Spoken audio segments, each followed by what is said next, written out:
திருப்பூர் மாவட்டம் பல்லடம் அருகே இச்சிப்பட்டியில் உள்ள கல்குவாரியில் குப்பைகளை கொட்டுவதற்காக சென்ற லாரிகளை பொதுமக்கள் மறித்த நிலையில் போலீசார் அவர்களை குண்டுக்கட்டாக தூக்கிச் சென்று வாகனத்தில் ஏற்றினர். இது தொடர்பான கூடுதல் விவரங்களோடு இணைகிறார் எமது செய்தியாளர் சதீஷ்குமார். வணக்கம் சதீஷ்குமார், உங்களிடம் இருக்கும் தகவல்களை சொல்லுங்கள்.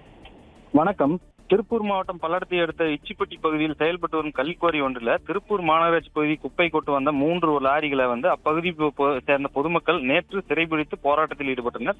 இச்சிப்பட்டி பகுதியில் 100க்கும் மேற்பட்ட குடும்பத்தினர் வசித்து வரும் நிலையில செயல்படாத கல்குவாரி குப்பை கொட்டுவதால் துர்நாற்றம் வீசுவதாகவும், இதனால் பொதுமக்கள் தொற்று ஏற்படும் அபாயம் உள்ளதாகவும், உடனடியாக அங்கு கொட்டப்பட்ட குப்பைகளை அப்புறப்படுத்த வேண்டும் என்றும், குப்பைகளை வேறு பகுதியில் கொட்டி நடவடிக்கை எடுக்க வேண்டும் என்ற அப்பகுதி சேர்ந்த பொதுமக்கள் போராட்டத்தில் ஈடுபட்ட நிலையில நேற்று குப்பையில் ஏற்றி வந்த லாரி திரும்பி சென்றன. இந்நிலையில 2வது நாளாக இன்று மீண்டும் 15 லாரிகளை திருப்பூர் மாநகராட்சி அதிகாரிகள் 100க்கும் மேற்பட்ட போலீசார் பாதுகாப்புடன் மீண்டும் அதே பகுதியில் குப்பை கொட்ட வந்த நிலையில ஆத்திரமடைந்த பொதுமக்கள் சாலையில கற்களை போட்டு லாரிகளை சிறைபிடித்து மீண்டும் போராட்டத்தில் ஈடுபட்டனர். மாநகராட்சி ஆணையர் ஒப்புதலோடு குப்பைகளை கொட்ட வந்துள்ளதாகவும், எனவே போலீசார் பேச்சுவார்த்தையில் ஈடுபட்ட நிலையில ஏற்கனவே மறுக்கப்பட்ட குப்பைகளை எங்கே மீண்டும் கொட்ட எனவும், குப்பைகளை கொட்டினால் தற்கொலை செய்து கொள்வோம் எனவும் அப்பகுதி பொதுமக்கள் பேச்சுவார்த்தையும் போலீசாருடன் கடும் வாக்குவாதத்தில் ஈடுபட்டனர். போராட்டத்தில் ஈடுபட்ட பெண்கள் உட்பட 100க்கும்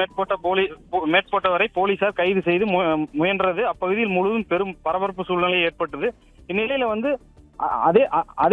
அதே பகுதியில சூலூர் விமானப்படை தளத்தில் அருகாமையில் உள்ளதால் அங்கு தீ விபத்து ஏற்பட்டால் விமானப்படை ஓடுதளம் பாதிக்கப்படும் என்பதால் குப்பை கொட்ட வந்ததால் கழுகு போன்ற பறவைகள் எண்ணிக்கை அதிகரிக்கும் என்பதாலும் இந்த இந்திய ராணுவத்தின் விமானப்படை அதிகாரிகள் தற்பொழுது இச்சிப்பட்டி ஆய்வு மேற்கொண்டு வருகின்றனர். மேலும் திருப்பூர் மாவட்ட காவல் கண்காணிப்புத்துறை அதிகாரிகள் மற்றும் வருவாய்த்துறை அதிகாரிகள் தற்பொழுது பேச்சுவார்த்தையில் ஈடுபட்டு வருகின்றனர்.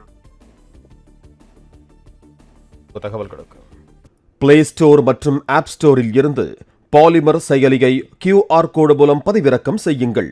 செய்திகளை உடனுக்குடன் பெறுங்கள்.